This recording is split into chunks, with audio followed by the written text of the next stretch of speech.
Hey guys, welcome to the 4th episode of Rough Vocal Effects 101. Today we're going to talk about how to create the effects of Metal Rattle, Gospel Squall, and Blues Growl. Wait, Metal Rattle sounds ridiculous. Let's just talk about Rattle. Or even better, let's talk about arytenoid and aryepiglottic phonation. What's that? Okay, we'll get there, we'll get there.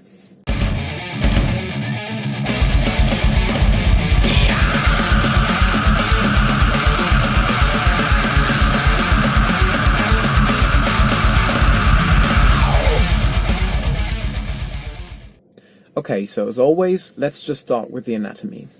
We have already imagined my hands as being the true vocal folds, like this, right?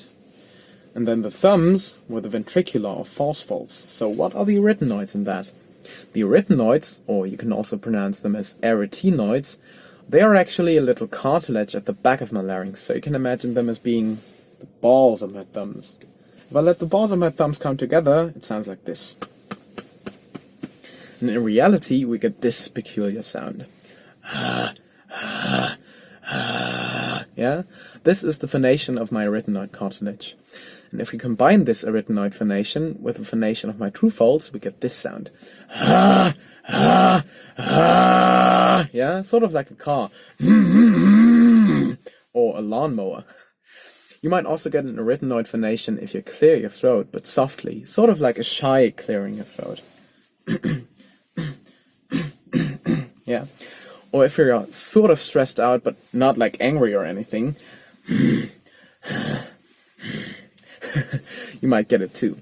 This is sort of like the passive-aggressive versions of the exercises we did for finding false fold distortion. And actually, some of the arytenoid effects might feel like a more relaxed version of false fold distortion. Later on, you might also find that false fold distortion and some arytenoid effects might build a continuum between constriction and relaxation, yeah? Different grades of aggression. So let's just start with the first arytenoid effect. The first effect is called Rattle, and it's basically the same thing we just did there, but with a better closure. So you try to engage the same tissues, but without any additional breathiness in the sound. So not but more the direction of yeah? A very efficient and consistent sound. At the same time, try not to constrict too much, or push, because that will not get you a good or sustainable rattle sound. If you want a more detailed explanation on how to remove breathiness and get good closure, you can watch the previous episode of this video series where I get deeper into the topic. Once you've found that consistent sound, you can try to go a bit higher in pitch with it and experience for yourself which adjustments to constriction and relaxation you have to make on the way upwards. Yeah? The best feedback to whether what you're doing is right or not is your own sensation. So if it still tickles in your throat while doing that, that is a sign you're using too much air. And if it feels very tense, that is a sign you're constricting too much. Also, your ears will tell you very well whether the sound you're doing is consistent or not. You might not be able to tell which exact subharmonic you're producing, but if you're doing it right, you will hear a very clear interval in the sound. A general rule of thumb is that the higher you want to go with Rattle in M1, the more you have to twang. So while for the lower range, a soft underlying tone like yeah, whoa, might be enough to get yeah, whoa, in the higher range you have to get much more nasty. So if you want hey, yeah, this kind of sound, your underlying coordination has to be hey, yeah. This might seem a bit exaggerated to you, or at least not very useful for most musical contexts, but in the moment you add the rattle, you also add subharmonics, and the harmonics of the subharmonics, which make the whole sound much fuller. So, A becomes A! Also, once you've become more familiar with that coordination, you'll be more flexible with the amount of twang you have to add in order to stay efficient, so you can increase it or decrease it as you like. Here are some more demonstrations of Rattle in a higher M1 range. Ah! Ah! Ah! Ah! Yeah! Yeah! Yeah! You can also do Rattle in M2 or falsetto. Actually, that might even be a bit easier, at least it is for me. If you just try to imitate the sound of a crow, like craw, craw, craw, and then sustain and support that sound. That is already it. You can play around again with constriction and relaxation to get different nuances out of it. So more constriction will give you more of that metal rattle sound with a high subharmonic, and more relaxation will give you more of that gospel squall sound with a lower subharmonic. Here's another demonstration of rattle and falsetto.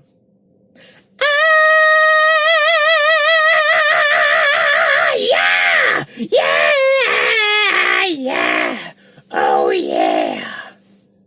So now that we've already talked about rattles and squalls, let's talk about growls. And by growl, I don't mean this kind of death growl. We'll talk about that one in the next episode.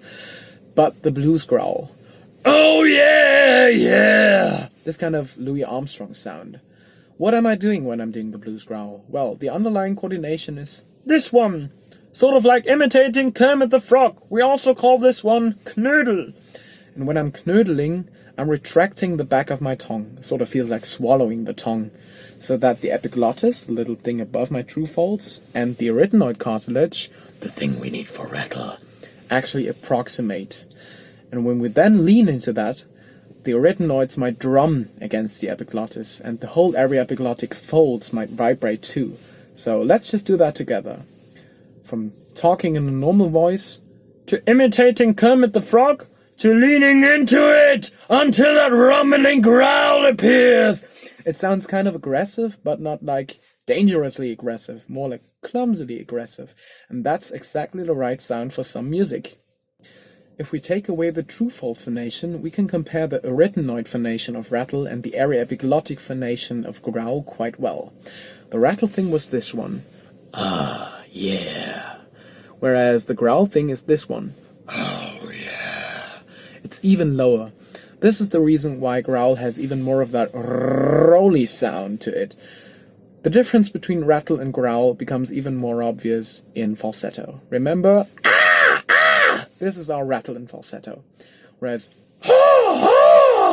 this would be our growl. It's kind of counterintuitive doing that sound, and it's kind of hard to get a good closure.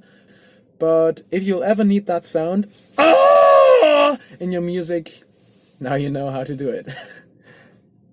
The last technique I want to share with you today is a variation on growl, namely the hypercompressed growl.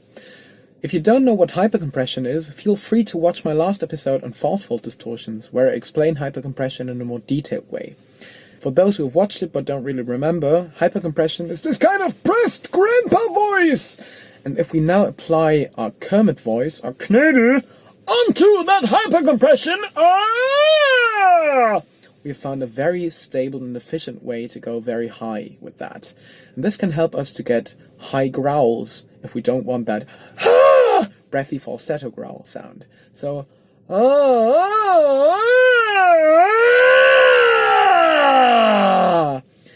leaning into that hypercompression a bit more even than for the normal hypercompressed distortion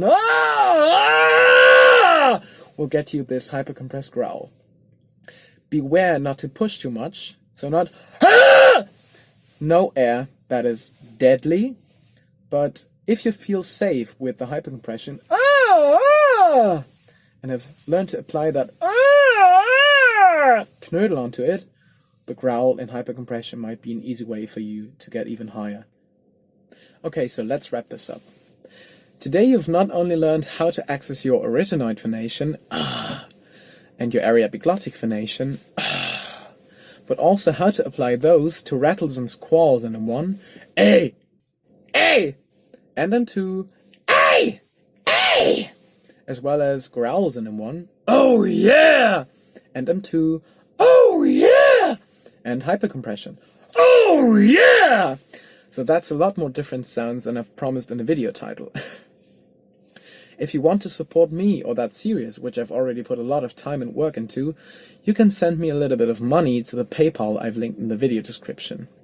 Also, if you found that helpful, you can like this video, subscribe to my channel and hit the bell. If you have any questions or criticism, feel free to leave a comment.